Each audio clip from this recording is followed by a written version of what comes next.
Crédit photo. TF1 Le Monde est Stone, je te promets, si je m'en sors, l'important c'est d'aimer, vive au Burley, partir un jour.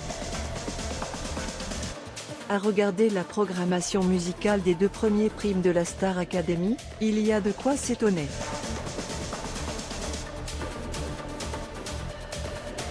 En effet, la plupart des chansons interprétées par les nouveaux élèves datent d'avant les années 2000, époque où ils n'étaient même pas nés.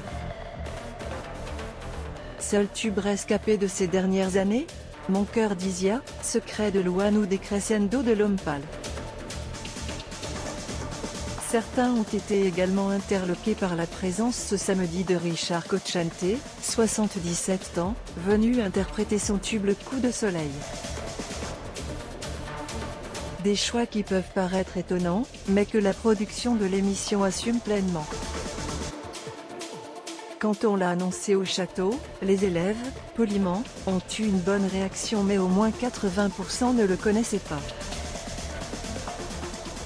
Mais le titre Le Coup de Soleil, tout le monde adore car Angèle l'a reprise, indique Mathieu Vergne, coproducteur du télécrochet, dans les colonnes du Parisien.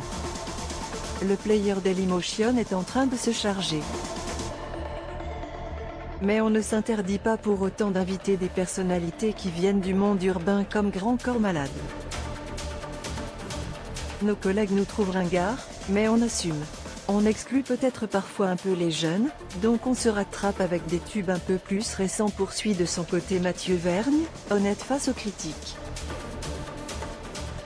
Mais la production de la Star Academy assure que des artistes branchés, comprenez les révélations, seront de la partie au cours de la saison 11 comme Zao de Sagazan ou Charlotte Cardin. Mais la production de la Star Academy assure que des artistes branchés, comprenez les révélations, seront de la partie au cours de la saison 11 comme Zao de Sagazan ou Charlotte Cardin.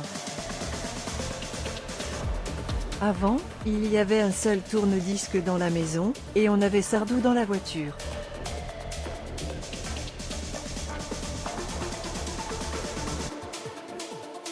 Aujourd'hui, chacun consomme comme il le souhaite.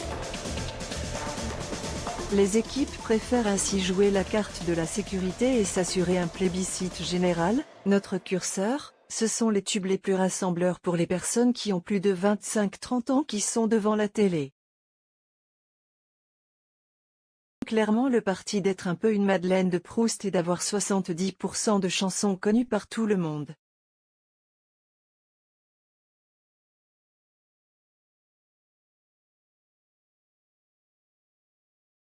Éclectisme musical, les téléspectateurs entendront aussi bien Patrick Bruel et Isabelle Adjani que Soul King et Mentissa ce vendredi.